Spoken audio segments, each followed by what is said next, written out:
Cette semaine, à Église en sortie, on parle du livre Entre l'arbre et l'écorce, fidélité et obéissance dans l'Église d'aujourd'hui avec l'éditeur adjoint chez Novalis, Simon Maltais. On vous présente un reportage sur la cathédrale Sainte-Cécile de Valleyfield et on s'entretient de la grandeur et beauté du sacerdoce ministériel avec la philosophe Laurence Godin-Tremblay.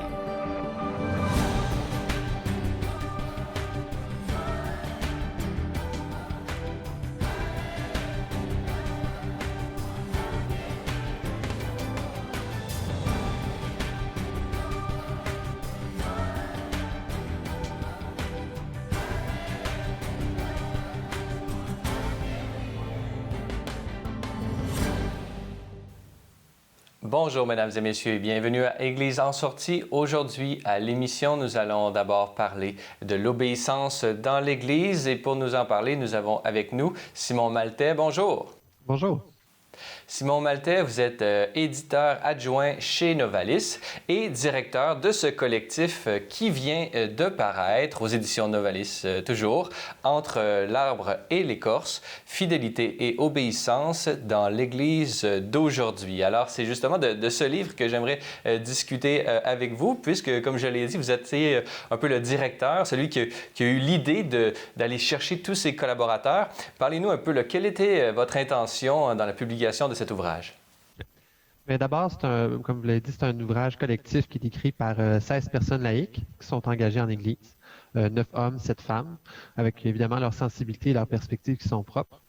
C'est un ouvrage qui fait suite à un autre titre qui est paru chez Novalis l'année dernière, qui s'intitule Demain l'Église. Ce livre-là portait sur l'espérance en Église d'aujourd'hui. Alors, l'intention qu'il y a derrière ce nouveau titre, c'est de rendre compte d'un phénomène qui est généralement vécu dans le silence chez les croyants, c'est-à-dire quand je pourrais dire, les sentiments et l'engagement des croyants par rapport à l'Église institution. Parce que tous les chrétiens se posent des questions par rapport à leur engagement, par rapport aux sentiments qu'ils ont par rapport à l'Église, mais c'est surtout dans un contexte où on sait que les enseignements de l'Église et la pensée moderne s'opposent ou à tout le moins s'accordent pas très bien sur plusieurs points. Pouvez-vous justement nous délimiter un peu le cadre et votre perspective, vous justement insérer cette question de l'obéissance dans la modernité, vous venez de le dire. Quelles sont ces caractéristiques de la modernité qui sont difficilement réconciliables avec la vision de l'autorité et de l'obéissance dans l'Église? Bien, je dirais que à mon avis, la principale caractéristique qui pose problème, ça tourne autour de la question de la liberté. Parce que nos sociétés modernes, ils comprennent de plus en plus la liberté comme une absence de contraintes pour les individus. Dans le fond, les gens devraient pouvoir faire tous les choix qu'ils veulent, peu importe le sujet. En tout cas, c'est ce qui est de plus en plus véhiculé par les sociétés modernes.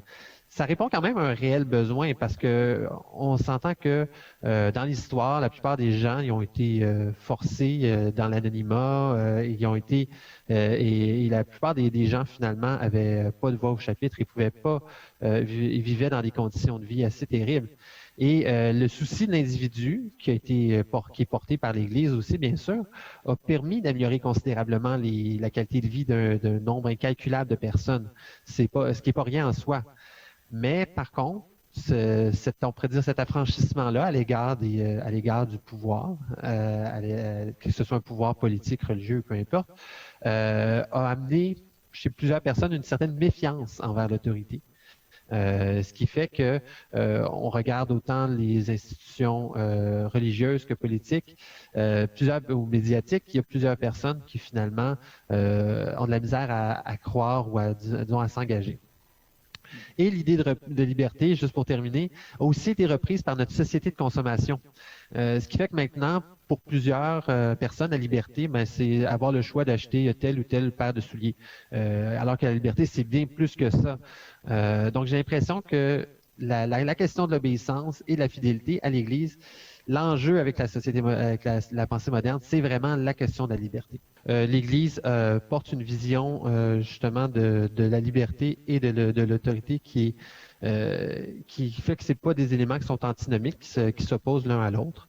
L'Église, par contre, il faut quand même l'avouer, a eu certaines dérives aussi au niveau de l'autorité.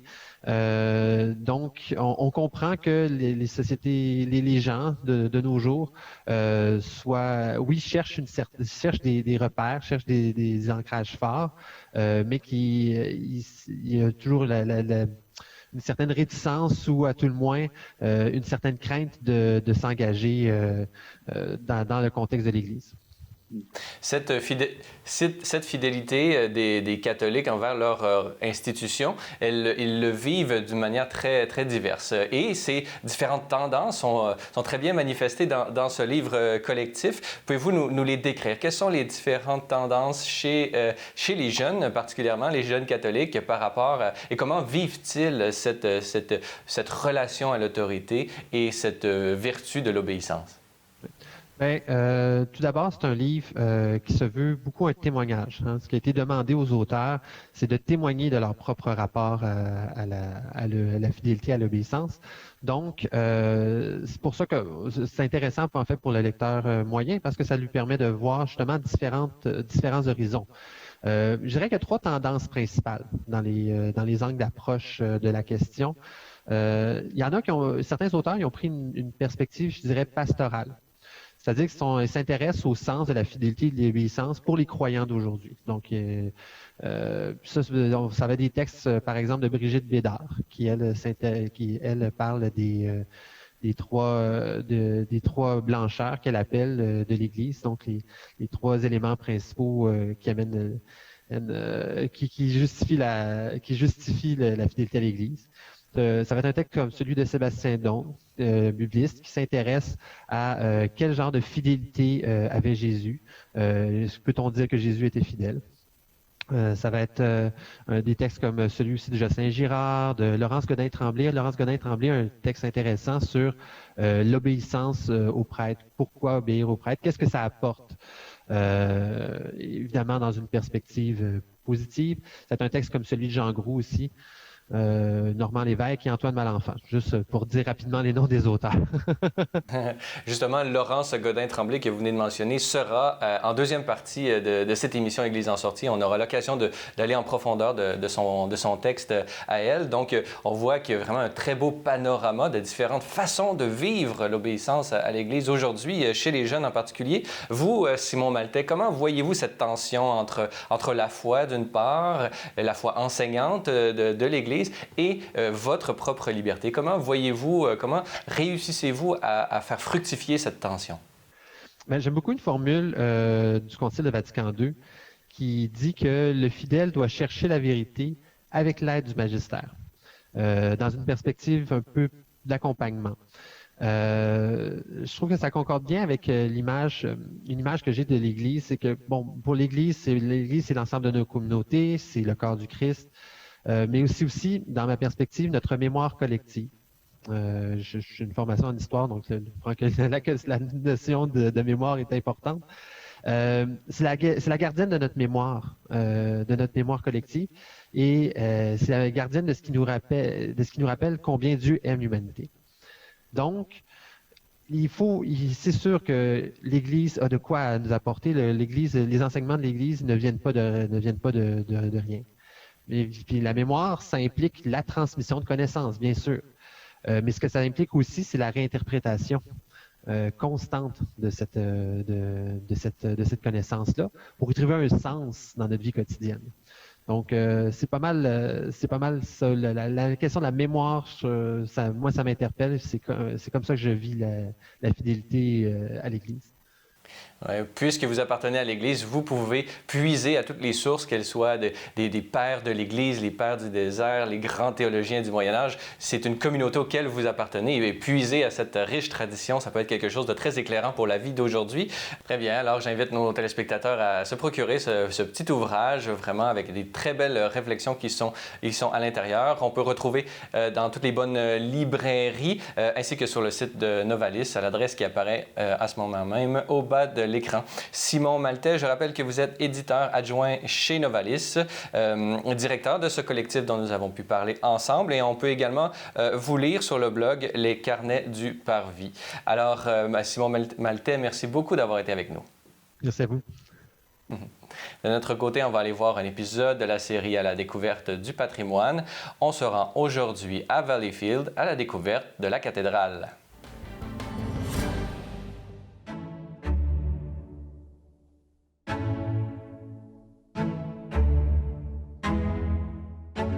L'histoire ici de Valleyfield, de la religion catholique, débute, comme à beaucoup d'autres endroits au Québec, en même temps que son peuplement, sa colonisation. Les deux vont main dans la main. Donc, Valleyfield, c'est à peu près vers le milieu du 19e siècle qu'on aperçoit une certaine colonisation. Ce qui est impressionnant, considérant que pile au début du 20e siècle, donc en 1900, ce sera la 4e ville la plus importante du Québec. La première paroisse, c'est 1854, et la première église, sur les lieux mêmes ici, c'est une année après, 1855, mais ce n'est pas le bâtiment dans lequel on se trouve. Donc la cathédrale en tant que telle va arriver un peu plus tard, donc 40 ans plus tard, en 1892, environ 40 ans plus tard, c'est le diocèse qui est fondé. À l'époque, Valleyfield, c'est surtout un regroupement de différents bourgs qui font le tour de la baie Saint-François. Donc, on a Belle-Rive en face, qui est la deuxième plus importante, et Sainte-Cécile, dans laquelle nous sommes en ce moment, qui est la plus importante en termes de population, mais aussi en termes de finances.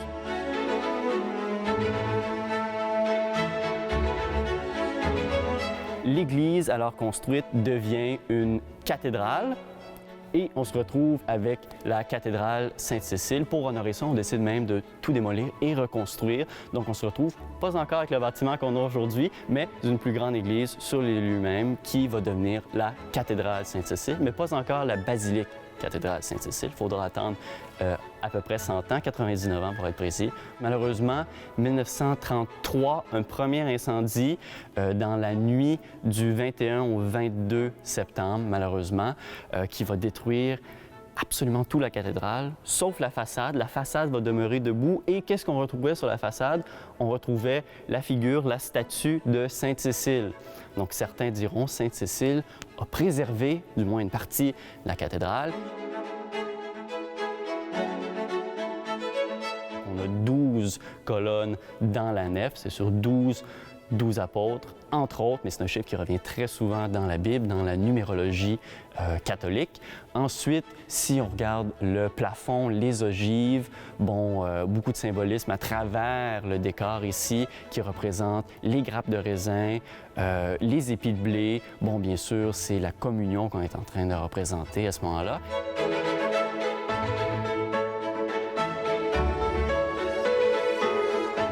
Des sculptures de pierre juste ici, dans les 4 coins, mais sont probablement les plus importantes ici en cathédrale. Donc, on retrouve les figures des 4 évangélistes avec juste au-dessus leurs attributs. Donc, c'est des statues très imposantes, très importantes.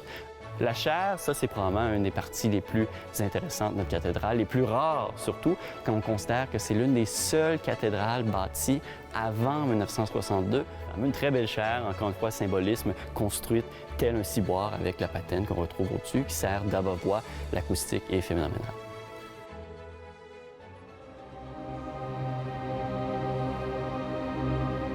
Donc, en 2002, comme je le mentionnais, on venait juste de repayer finalement les emprunts qui ont été faits pour reconstruire après l'incendie de 1933. Malheureusement, c'est sûr que quand on travaille avec la soudure, tout peut arriver. Le feu prend dans l'entretoit. L'entretoit, finalement, se désagrège, étant fait en liège. Les différents candelabres suspendus, les lustres, tombent sur les bancs qu'on aperçoit ici. Chaque banc vaut 5 000 $, donc ça a été une perte immense. C'est du bois massif. Bon, le feu s'est à partir de là propagé le long des murs et abîmé le bas des vitraux. Celui qui a réalisé les vitraux, c'est Guido Nincheri. Donc, ces vitraux qui sont superbes et qui décrivent des scènes religieuses dans l'histoire du Québec. Donc, pour n'en nommer que quelques-unes, on a l'apparition de Sainte-Anne, à ce qui était alors Beaupré. On a un naufrage où essentiellement les différents naufragés ont été rescapés par, encore une fois, une apparition divine. Et ça va jusqu'à l'arrivée de Jacques Cartier, donc ça redescend très loin. Et ensuite, de l'autre côté, on aperçoit la fondation de l'Oratoire Saint-Joseph. Donc, on fait vraiment toute l'histoire du Québec. Malheureusement, on a perdu une bonne partie avec l'incendie. 3 des vitraux ont été détruits complètement, encore une fois, par l'intervention des pompiers, ce qui fait en sorte qu'on a seulement une partie de l'histoire et on n'a jamais pu retravailler ou reconstruire justement parce que l'artiste était décédé et que personne n'avait poursuivi la tradition.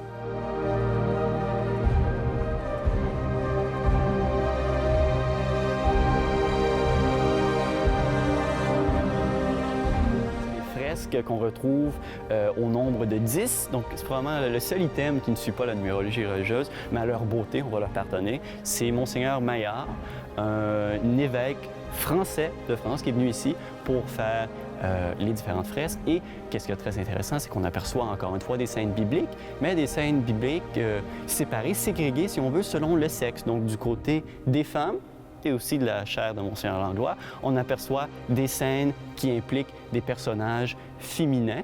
Donc ici, on peut apercevoir Marie-Madeleine, par exemple, et de l'autre côté, on aperçoit l'enfant prodigue. Donc le retour de l'enfant prodigue, une scène qui implique un personnage masculin. Donc c'est un autre détail intéressant. Lorsque j'ai parlé des verrières, on peut aussi mentionner qu'il y a 2 vitraux principaux qui, encore une fois, reflètent ce côté-là, où on aperçoit des personnages religieux importants, à la fois masculin d'un côté et féminin de l'autre, sauf le pape qui se retrouve dans les deux.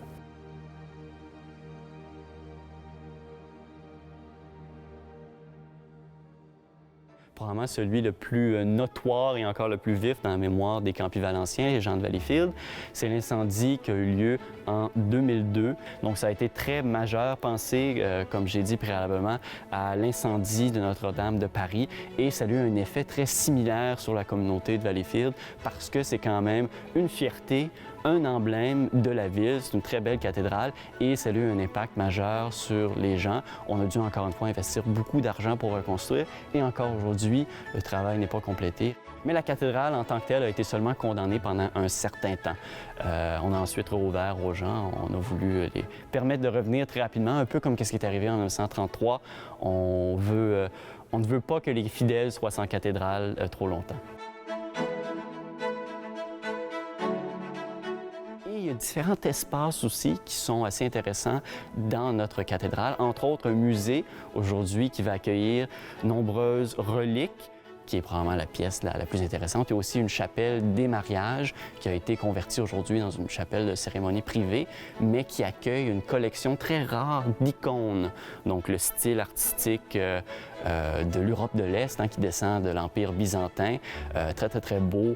On voit des figures dorées. Bon, tout ça a été fait à la main par Rosette Mochornița, qui est une ressortissante roumaine qui a essentiellement vécu la tyrannie de Ceausescu et qui s'est échappée, qui est venue ici et qui recrée cette tradition ancestrale-là avec ses enfants. Elle a fait un don très généreux, considérant que ses œuvres se retrouvent surtout dans des musées néo-byzantins. Un don très généreux qui se retrouve dans notre chapelle. C'est probablement la collection la plus intéressante en dehors du musée.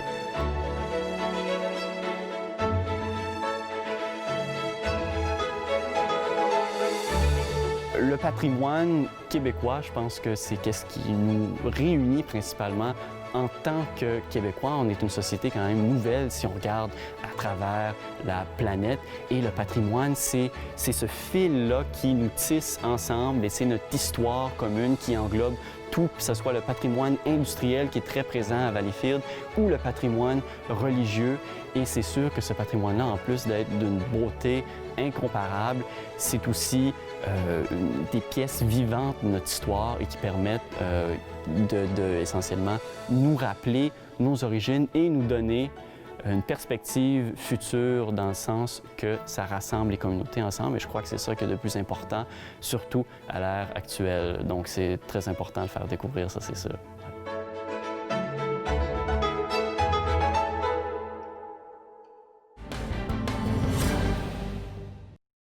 Dans cette troisième partie d'émission, nous allons poursuivre sur ce thème de l'obéissance dans l'Église. Et pour nous en parler, nous avons avec nous par visioconférence Laurence Godin-Tremblay. Bonjour. Bonjour. Laurence Godin-Tremblay, vous êtes étudiante au doctorat en philosophie à l'Université Laval et vous avez notamment participé à l'écriture de ce collectif Entre l'arbre et l'écorce dont nous avons parlé dans la première partie de l'émission. Alors, dans votre texte qui s'intitule « Obéir au prêtre, point d'interrogation. Vous parlez de votre expérience personnelle de rencontre avec un prêtre et vous manifestez vraiment la beauté du sacrement de l'ordre. Alors, pouvez-vous nous parler un peu de votre expérience et pourquoi le prêtre est-il important dans la vie chrétienne aujourd'hui? Oui, en fait, c'est un prêtre que j'ai rencontré lors de mes études doctorales quand je suis allée à Florence, parce que j'étudie aussi là-bas. Et j'ai eu une conversion tardive, là, c'est-à-dire vers 18 ans, parce que je viens pas d'une famille catholique. J'ai pas été baptisée à la naissance. Au cégep, j'ai rencontré la philosophie. Il y a un professeur de philosophie catholique. Je me suis mise à lui poser beaucoup de questions. Ça m'a amené à cette conversion-là, à découvrir la foi, à demander le baptême. Mais après avoir reçu le baptême vers 20 ans, je dirais que je me suis comme attiédie. C'est-à-dire que j'avais de la difficulté à trouver d'une part ma place dans l'Église, puis d'autre part, je m'impliquais beaucoup à l'université. Là. Je dirais que mes études étaient devenues ma priorité. J'avais tout le temps envie d'étudier, puis j'avais pas souvent envie de prier. Mais en arrivant à Florence, j'ai eu une confession choc avec ce prêtre-là que j'avais rencontré un peu par hasard. Comme cette confession-là m'avait fait beaucoup de bien, j'ai décidé de retourner lui parler. Puis c'est de fil en aiguille, je dirais que il m'a permis de vivre comme une seconde conversion, de voir plus clair dans ma vie d'études d'abord, puis dans ma vie de foi aussi, de ma vie de prière. Donc c'est vraiment lui qui m'a permis, je dirais, de trouver ma place aussi dans l'Église, puis pour le reste. Vraiment, ton expérience, comme tu l'as mentionné, vous êtes étudiante au doctorat en philosophie, donc vous êtes une intellectuelle. Diriez-vous que votre parcours est celui d'une... On a souvent parlé de la conversion au Dieu des philosophes, qui comme prépare à la conversion au Dieu de l'incarnation de Jésus-Christ. Est-ce que vous vous insérez dans cette dynamique qui est quand même traditionnelle dans l'Église? Ben oui, en partie, je dirais. Dans mon cas, ce qui me nuit beaucoup, c'est surtout l'orgueil, en fait. Là, il y avait le fait, effectivement, que Dieu gardait un aspect abstrait. J'avais de la difficulté, notamment, à saisir la Trinité, ce qui arrive souvent aux philosophes, parce que les philosophes ont tendance à parler d'un Dieu premier moteur ou des choses comme ça. Mais il y avait aussi l'aspect simplement d'orgueil, parce que j'essayais de me préparer à peut-être enseigner à l'université, donc je devais donner beaucoup de conférences, écrire des articles, m'impliquer à l'université. Ça faisait vraiment en sorte que juste du point de vue temporel, j'avais plus beaucoup de temps pour la prière.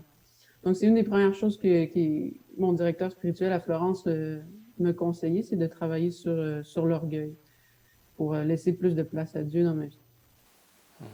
Cette rencontre avec le prêtre, vous l'avez par la suite méditée, puisque dans votre texte, vous abordez la question des médiations, puisqu'on le sait, un des préjugés qu'on a souvent dans nos sociétés contre la prêtrise, c'est celle de devoir passer par un homme pour se rendre à Dieu et non pas y aller directement. Alors, parlez-nous un peu de cette question de la médiation et en quoi la médiation d'un prêtre a-t-elle fait la différence dans votre cas? Ben pour moi, ça a été vraiment une révélation sur ce qu'est le sacerdoce, puis ce qu'est la prêtrise. Parce que avant l'Italie, quand j'avais besoin d'un conseil sur ma vie, par exemple, j'allais voir mes profs de philo. Parce que j'avais l'idée, oui, un prêtre, c'est important, c'est ce qui permet les sacrements notamment. Mais si j'ai à poser une question à quelqu'un de sage, pourquoi pas aller voir quelqu'un qui a étudié, puis qui est vraiment quelqu'un, en fait, d'intellectuel, par définition, ce que le prêtre n'est pas nécessairement toujours. Mais en rencontrant ce prêtre-là, j'ai vu vraiment une différence dans ma relation avec lui par rapport à celle que j'avais avec mes professeurs. Puis cette différence-là, ça m'a apparu comme un aspect de médiateur. Médiateur d'abord dans les sacrements, surtout celui de la confession. C'est-à-dire que quand il a pardonné mes péchés, j'avais vraiment l'impression, mais c'est Dieu lui-même qui pardonne mes péchés. Donc cet aspect-là de médiation m'apparaissait vraiment important. Mais aussi dans ses conseils, dans la façon d'orienter ma vie, dans la direction spirituelle elle-même, j'ai vraiment senti que je pouvais discerner la volonté de Dieu grâce à ses conseils, grâce à son accompagnement. Charles de Foucault a une phrase qu'il répète souvent à son père spirituel quand il lui écrit des lettres. C'est tiré de l'évangile de Luc, c'est « Qui vous écoute, m'écoute ». Et je pense que c'est vraiment quelque chose que j'ai pu vivre quand j'étais à Florence, puis que je vis encore, parce que on a continué de se parler. Pris plus généralement, on parle souvent de la complémentarité entre le sacerdoce commun des fidèles et le sacerdoce ministériel qui diffère non seulement en degrés. Vous citez dans votre texte cette célèbre phrase « Lumen Gentium » au numéro 10. Alors parlez-nous, pourquoi, selon vous, était-il convenant pour Jésus-Christ d'instituer le sacrement de l'ordre pour vraiment instituer cette médiation entre Dieu et les hommes? C'est frappant justement cet autre nom là, qu'on donne au sacerdoce, là, le sacrement de l'ordre. Je trouve que c'est intéressant, Thomas d'Aquin, quand il réfléchit à la question, il part de cette notion-là d'ordre en disant que Dieu fait bien les choses et ordonne les choses. C'est-à-dire que on constate dans la nature qu'il y a des choses supérieures à d'autres.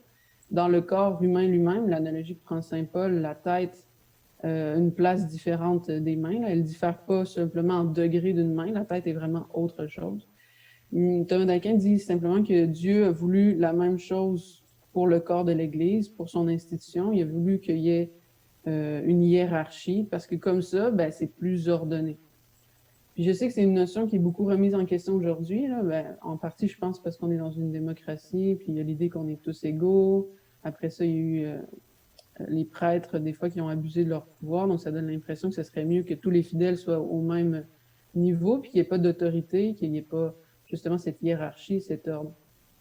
En même temps, on pourrait imaginer un corps qui serait juste fait de main ou un corps juste fait de pied. On verrait bien que ça ne marcherait pas. Je pense que pour l'Église, Dieu a jugé bon qu'il y ait cet aspect-là, c'est ça, des gens en autorité pour guider les autres, des pasteurs. Donc des médiateurs. En fait, moi, c'est comme ça que je conçois la chose, là, quelque chose d'ordonné, quelque chose qui est bon pour le corps de l'Église. En terminant, Laurence Godin-Tremblay, votre texte est très encourageant pour tous ces prêtres qui donnent leur vie à tous les jours. Si vous aviez une parole d'encouragement à leur adresser, quelle serait-elle? Je pense que c'est d'abord de croire en leur ministère, de croire vraiment, non pas en leur propre force, mais en la grâce que le Christ peut leur donner.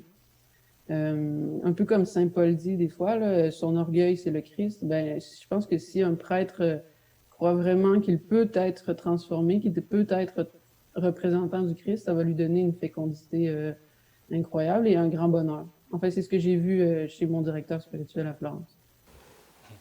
Donc, on va inviter nos téléspectateurs à se procurer ce magnifique ouvrage « Entre l'arbre et l'écorce, fidélité et obéissance dans l'Église d'aujourd'hui », publié aux éditions Novalis, et où vous signez ce magnifique texte dont nous avons pu parler ensemble aujourd'hui, « Obéir aux prêtres », point d'interrogation.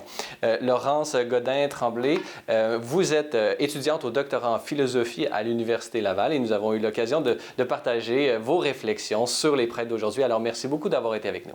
Merci. Voilà, c'est tout pour aujourd'hui. N'hésitez pas, si vous avez des questions ou commentaires, vous pouvez m'écrire à l'adresse qui apparaît à l'écran. Revenez-nous la semaine prochaine pour un autre épisode d'Église en sortie.